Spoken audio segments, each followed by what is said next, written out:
On ne vit pas dans un espace neutre et blanc. On ne vit pas, on ne meurt pas, on n'aime pas dans le rectangle d'une feuille de papier.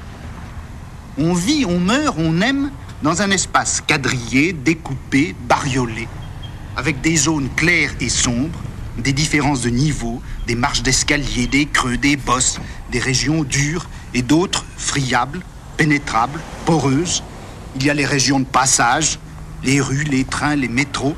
Il y a les régions ouvertes de la halte transitoire, les cafés, les cinémas, les plages, les hôtels. Et puis il y a les régions fermées du repos et du chez-soi. Eh bien, je rêve d'une science, et je dis bien une science, qui aurait pour objet ces espaces différents, ces autres lieux, ces contestations mythiques et réelles de l'espace où nous vivons.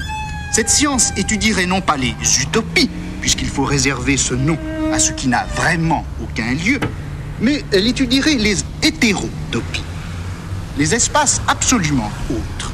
Et forcément, la science en question elle s'appelle déjà l'hétérotopologie.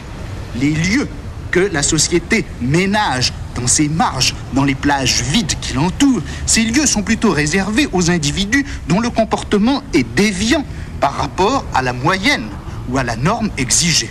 De là, les maisons de repos, de là, les cliniques psychiatriques, de là également, bien sûr, les prisons. Il faudrait sans doute y joindre les maisons de retraite, puisque, après tout, l'oisiveté dans une société aussi affairée que la nôtre, l'oisiveté est comme une déviation d'ailleurs qui se trouve en l'occurrence être une déviation biologique quand elle est liée à la vieillesse, et c'est une déviation, ma foi, constante pour tous ceux du moins qui n'ont pas la discrétion de mourir d'un infarctus dans les 3 semaines qui suivent leur mise à la retraite.